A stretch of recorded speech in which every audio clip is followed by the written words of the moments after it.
King Solomon's Mines by H. Rider Haggard. Dedication. This faithful but unpretending record of a remarkable adventure is hereby respectfully dedicated by the narrator, Allan Quatermain, to all the big and little boys who read it. Preparer's note: this was typed from a 1907 edition published by Castle and Company Limited. Author's note: the author ventures to take this opportunity to thank his readers for the kind reception they have accorded to the successive editions of this tale during the last 12 years.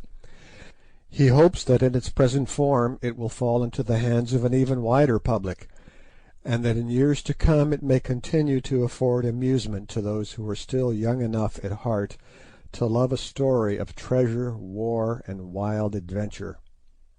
Ditchingham, 11 March, 1898. Postscriptum. Now, in 1907, on the occasion of the issue of this edition, I can only add how glad I am that my romance should continue to please so many readers. Imagination has been verified by fact. The King Solomon's mines I dreamed of have been discovered, and are putting out their gold once more, and, according to the latest reports, their diamonds also. The Kukuanas, or rather the Matabele, have been tamed by the white man's bullets, but still there seem to be many who find pleasure in these simple pages. That they may continue to do so even to the third and fourth generation, or perhaps longer still, would, I am sure, be the hope of our old and departed friend, Allan Quatermain. H. Rider Haggard. Ditchingham, 1907. Introduction. Now that this book is printed and about to be given to the world, a sense of its shortcomings both in style and content weighs very heavily upon me. As regards the latter, I can only say that it does not pretend to be a full account of everything we did and saw.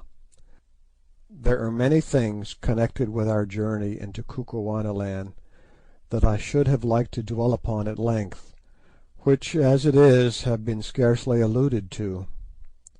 Amongst these are the curious legends which I collected about the chain armour that saved us from destruction in the great battle of Loo, and also about the Silent Ones, or Colossi, at the mouth of the stalactite cave.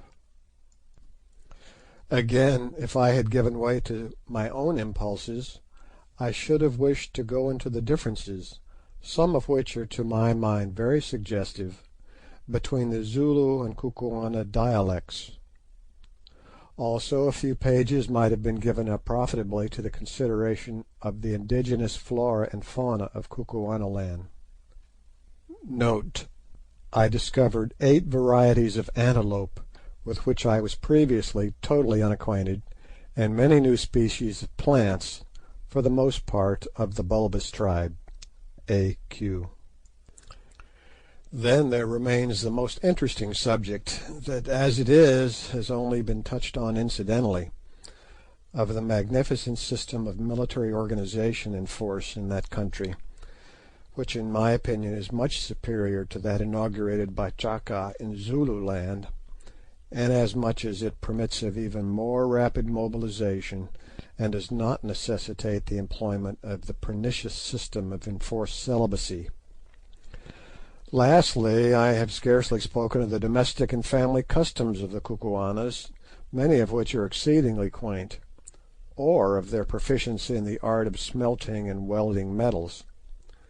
This science they carry to considerable perfection, of which a good example is to be seen in their tolas, or heavy throwing knives, the backs of these weapons being made of hammered iron, and the edges of beautiful steel, welded with great skill on the iron frame. The fact of the matter is, I thought, with Sir Henry Curtis and Captain Good, that the best plan would be to tell my story in a plain, straightforward manner, and to leave these matters to be dealt with subsequently in whatever way may ultimately appear to be desirable. In the meanwhile, I shall, of course, be delighted to give all information in my power to anybody interested in such things. And now it only remains for me to offer apologies for my blunt way of writing. I can but say in excuse of it that I am more accustomed to handle a rifle than a pen, and cannot make any pretence to the grand literary flights and flourishes which I see in novels, for sometimes I like to read a novel. I suppose the flights and flourishes, are desirable, and I regret not being able to supply them. But at the same time I cannot help thinking that simple things are always the most impressive, and that books are easier to understand when they are written in plain language, though perhaps I have no right to set up an opinion on such a matter. A sharp spear, runs the Kukuana saying, needs no polish. And on the same principle I venture to hope that a true story, however strange it may be, does not require to be decked out in fine words. Allan Quatermain. King Solomon's Mines, Chapter 1. I Meet Henry Curtis. It is a curious thing that at my age, 55 last birthday, I should find myself taking up a pen to try and write a history. I wonder what sort of history it will be when I have finished it, if ever I come to the end of the trip. I have done a good many things in my life, which seems a long one to me, owing to my having begun work so young, perhaps. At an age when other boys are at school, I was earning my living as a trader in the old colony. I have been trading, hunting, fighting, or mining ever since, and yet it is only 8 months ago that I made my pile. It is a big pile now that I have got it. I don't yet know how big, but I do not think I would go through the last 15 or 16 months again for it. No, not if I knew that I should come out safe at the end, pile and all. But then I am a timid man and dislike violence. Moreover, I am almost sick of adventure. I wonder why I am going to write this book. It is not in my line. I am not a literary man, though very devoted to the Old Testament and also to the Ingoldsby Legends. Let me try to set down my reasons, just to see if I have any. First reason, because Sir Henry Curtis and Captain John Good asked me. Second reason, because I am laid up here at Durban with the pain in my left leg. Ever since that confounded lion got hold of me I have been liable to this trouble, and rather bad just now. It makes me limp more than ever. There must be some poison in a lion's teeth. Otherwise, how is it that when your wounds are healed they break out again, generally, mark you, at the same time of year that you got your mauling? It is a hard thing when one has shot 65 lions or more, as I have in the course of my life, that the 66th should chew your leg like a quid of tobacco. Breaks the routine of the thing, and putting other considerations aside, I am an orderly man and don't like that. This is by the way. Third reason, because I want my boy Harry, who is over there at the hospital in London studying to become a doctor, to have something to amuse him and keep him out of mischief for a week or so. Hospital work must sometimes pall and grow rather dull, for even of cutting up dead bodies there may come satiety, and as this little history will not be dull, whatever else it may be, it will put a little life into things for a day or two while Harry is reading of our adventures. Fourth reason, and last, because I am going to tell the strangest story that I remember. It may seem a queer thing to say, especially considering there was no woman in it, except Foulata. Stop, though, there is Gagula, if she was a woman and not a fiend. But she was 100 at least, and therefore not marriageable, so I don't count her. At any rate, I can safely say that there is not a petticoat in the whole history. Well, I had better come to the yoke. It is a stiff place, and I feel as though I were bogged up to the axle. But sutjes, sutjes, as the Boers say, I'm sure I don't know how they spell it, softly does it. A strong team will come through at last, that is, if they are not too poor. You can never do anything with poor oxen. Now to make a start. I, Allan Quatermain, of Durban, Natal, gentleman, make oath and say. That's how I headed my deposition before the magistrate about poor Kiva's and Ventvogel's sad deaths. But somehow it doesn't seem quite the right way to begin a book. And besides, am I a gentleman? What is a gentleman? I don't quite know. And yet I have had to do with niggers. No, I will scratch out that word niggers, for I do not like it. I have known natives who are, and so you will say, Harry, my boy, before you have done with this tale. And I have known mean whites with lots of money and fresh out from home, too, who are not. At any rate, I was born a gentleman, though I have been nothing but a poor travelling trader and hunter all my life. Whether I have remained so I know not. You must judge of that. Heaven knows I've tried. I have killed many men in my time, yet I have never slain wantonly or stained my hand in innocent blood, but only in self-defence. The Almighty gave us our lives, and I suppose He meant us to defend them. At least I have always acted on that, and I hope it will not be brought up against me when my clock strikes. There, it is a cruel and wicked world, and for a timid man I have been mixed up in a great deal of fighting. I cannot tell the rights of it, but at any rate I have never stolen, though once I cheated a Kafir out of a herd of cattle. But then he had done me a dirty turn, and it has troubled me ever since into the bargain. Well, it is 18 months or so ago since first I met Sir Henry Curtis and Captain Good. It was in this way. I had been up elephant hunting beyond Bamangwato, and had met with bad luck. Everything went wrong that trip, and to top up with it, I got the fever badly. So as soon as I was well enough, I trekked down to the diamond fields, sold such ivory as I had, together with my wagon and oxen, discharged my hunters, and took the post-cart to the Cape. After spending a week in Cape Town, finding that they overcharged me at the hotel, and having seen everything there was to see, including the botanical gardens, which seemed to me likely to confer a great benefit on the country, and the new Houses of Parliament, which I expect will do nothing of the sort, I determined to go back to Natal by the Dunkeld, then lying at the docks waiting for the Edinburgh Castle due in from England. I took my berth and went aboard, and that afternoon the Natal passengers from the Edinburgh Castle transhipped, and we weighed and put to sea. Among these passengers who came on board there were two who excited my curiosity. One, a gentleman of about 30, was perhaps the biggest-chested and longest-armed man I ever saw. He had yellow hair, a thick yellow beard, clear-cut features, and large grey eyes set deep in his head. I never saw a finer-looking man, and somehow he reminded me of an ancient Dane.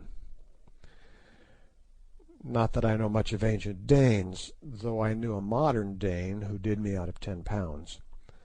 But I remember once seeing a picture of some of those gentry who they were drinking out of big horns, and their long hair hung down their backs. As I looked at my friend standing there by the companion ladder, I thought that if he only let his grow a little, put one of those chain shirts onto his great shoulders, and took hold of a battle-axe and a horn mug, he might have sat as a model for that picture. By the way, it is a curious thing, and just shows how the blood will out. I discovered afterwards that Sir Henry Curtis, for that was the big man's name, is of Danish blood. Note: Mr. Quatermain's ideas about ancient Danes seems to be rather confused. We have always understood that they were dark-haired people. Probably he was thinking of Saxons. Editor. He also reminded me strongly of somebody else, but at the time I could not remember who it was. The other man who stood talking to Sir Henry was stout and dark and of quite a different cut. I suspected at once that he was a naval officer. I don't know why, but it is difficult to mistake a navy man. I have gone shooting trips with several of them in the course of my life, and they have always proved themselves the best and bravest and nicest fellows I ever met, though sadly given, some of them, to the use of profane language. I asked a page or two back, "What is a gentleman?" I'll answer the question now. A Royal Naval officer is, in a general sort of way, though of course there may be a black sheep among them here and there. I fancy it is just the wide seas and the breath of God's winds that wash their hearts and blow the bitterness out of their minds and make them what men ought to be. Well, to return, I proved right again. I ascertained that the dark man was a naval officer, a lieutenant of 31, who after 17 years' service had been turned out of Her Majesty's employ with the barren honour of a commander's rank, because it was impossible that he should be promoted. This is what people who serve the Queen have to expect, to be shot out into the cold world to find a living, just when they are beginning really to understand their work and to reach the prime of life. I suppose they don't mind it, but for my part I had rather earn my bread as a hunter.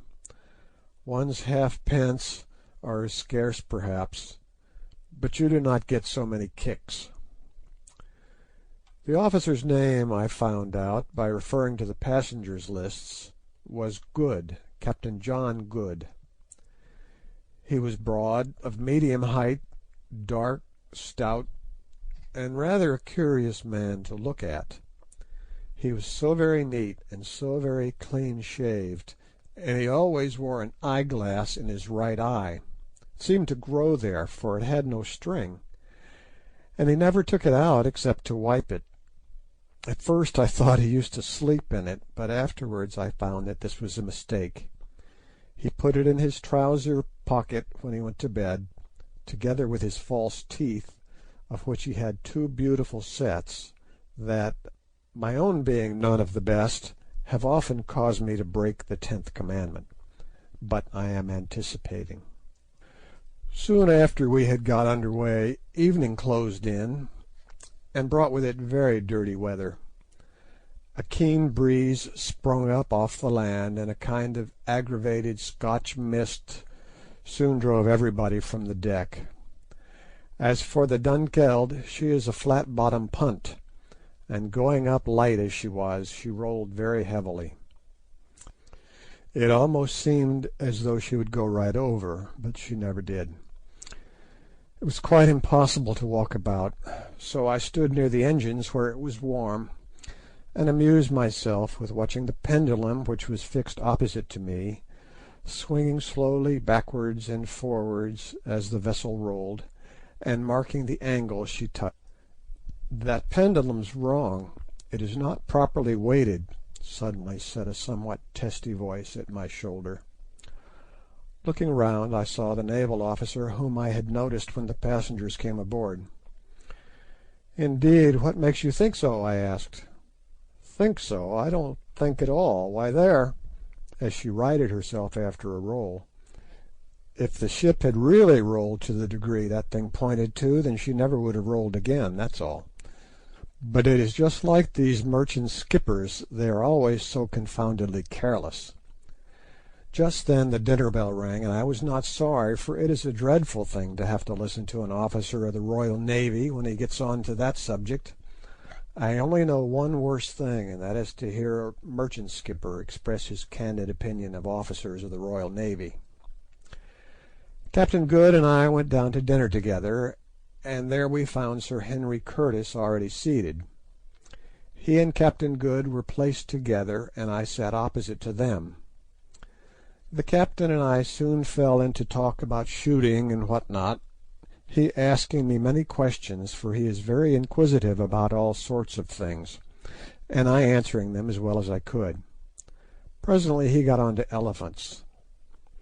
"Ah, sir," called out somebody who was sitting near me, "you've reached the right man for that. Hunter Quatermain should be able to tell you about elephants if anybody can." Sir Henry, who had been sitting quite quiet listening to our talk, startled visibly. "Excuse me, sir," he said, leaning forward across the table and speaking in a low, deep voice, a very suitable voice, it seemed to me, to come out of those great lungs. "Excuse me, sir, but is your name Allan Quatermain?" I said that it was. The big man made no further remark, but I heard him mutter "fortunate" into his beard. Presently dinner came to an end, and as we were leaving the saloon Sir Henry strolled up and asked me if I would come into his cabin to smoke a pipe. I accepted, and he led the way to the Dunkeld deck cabin, and a very good cabin it is. It had been two cabins, but when Sir Garnet Wolseley, or one of those big swells, went down the coast in the Dunkeld, they knocked away the partition and have never put it up again. There was a sofa in the cabin and a little table in front of it. Sir Henry sent the steward for a bottle of whisky, and the three of us sat down and lit our pipes. "Mr. Quatermain," said Sir Henry Curtis, when the man had brought the whisky and lit the lamp, "the year before last, about this time, you were, I believe, at a place called Bamangwato, to the north of the Transvaal." "I was," I answered, rather surprised that this gentleman should be so well acquainted with my movements, which were not, so far as I was aware, considered of general interest. "You were trading up there, were you not?" put in Captain Good in his quick way. "I was. I took a wagon load of goods, made a camp outside the settlement, and stopped till I had sold them." Sir Henry was sitting opposite to me in a Madeira chair, his arms leaning on the table. He now looked up, fixing his large grey eyes full upon my face. There was a curious anxiety in them, I thought. "Did you happen to meet a man called Neville there?" "Oh, yes, he outspanned alongside of me for a fortnight to rest his oxen before going on to the interior. I had a letter from a lawyer a few months back asking me if I knew what had become of him, which I answered to the best of my ability at the time." "Yes," said Sir Henry, "your letter was forwarded to me. You said in it that the gentleman called Neville left Bamangwato at the beginning of May in a wagon with his driver, a voorlooper, and a Kaffir hunter called Jim, announcing his intention of trekking if possible as far as Inyati, the extreme trading post in the Matabele country, where he would sell his oxen and proceed on foot. You also said that he did sell his wagon, for 6 months afterwards you saw the wagon in the possession of a Portuguese trader, who told you that he had bought it at Inyati from a white man whose name he had forgotten, and that he believed the white man with the native servant had started off for the interior on a shooting trip." "Yes." Then came a pause. "Mr. Quatermain," said Sir Henry suddenly, "I suppose you know or can guess nothing more of the reasons of Mr. Neville's journey to the northward, or as to what point that journey was directed." "I heard something," I answered, and stopped. The subject was one which I did not care to discuss. Sir Henry and Captain Good looked at each other, and Captain Good nodded. "Mr. Quatermain," went on the former, "I am going to tell you a story and ask your advice, and perhaps your assistance. The agent who forwarded me your letter told me that I might rely on it implicitly, as you were, he said, well known and universally respected in Natal, and especially noted for your discretion." I bowed and drank some whisky and water to hide my confusion, for I am a modest man, and Sir Henry went on. "Mr. Neville was my brother." "Oh," I said, starting, for now I knew of whom Sir Henry had reminded me when first I saw him. His brother was a much smaller man and had a dark beard, but now that I thought of it, he possessed eyes of the same shade of grey and with the same keen look in them. The features, too, were not unlike. "He was," went on Sir Henry, "my only and younger brother. Until 5 years ago I do not suppose that we were ever a month away from each other. But just about 5 years ago a misfortune befell us, as sometimes does happen in families. We quarrelled bitterly, and I behaved unjustly to my brother in my anger." Here Captain Good nodded his head vigorously to himself. The ship gave a big roll just then, so that the looking-glass, which was fixed opposite us to starboard, was for a moment nearly over our heads, and as I was sitting with my hands in my pockets and staring upwards, I could see him nodding like anything. "As I dare say you know," went on Sir Henry, "if a man dies intestate and has no property but land, real property is called in England, it all descends to his eldest son. It so happened that just at the time when we quarrelled, our father died intestate. He had put off making his will until it was too late. The result was that my brother, who had not been brought up to any profession, was left without a penny. Of course it would have been my duty to provide for him, but at the time the quarrel between us was so bitter that I did not, to my shame I say it," and he sighed deeply, "offer to do anything. It was not that I grudged him justice, but I waited for him to make advances, and he made none. I am sorry to trouble you with all this, Mr. Quatermain, but I must make things clear. Eh, Good?" Quite so," said the captain. "Mr. Quatermain will, I am sure, keep this history to himself." "Of course," said I, for I rather pride myself on my discretion, for which, as Sir Henry had heard, I have some repute. "Well," went on Sir Henry, "my brother had a few £100 to his account at the time. Without saying anything to me, he drew out this paltry sum, and having adopted the name of Neville, started off for South Africa in the wild hope of making a fortune. This I learned afterwards. Some 3 years passed, and I heard nothing of my brother, though I wrote several times. Doubtless the letters never reached him. But as time went on I grew more and more troubled about him. I found out, Mr. Quatermain, that blood is thicker than water." "That's true," said I, thinking of my boy Harry. "I found out, Mr. Quatermain, that I would have given half my fortune to know that my brother George, the only relation I possess, was safe and well, and that I should see him again." "But you never did, Curtis," jerked out Captain Good, glancing at the big man's face.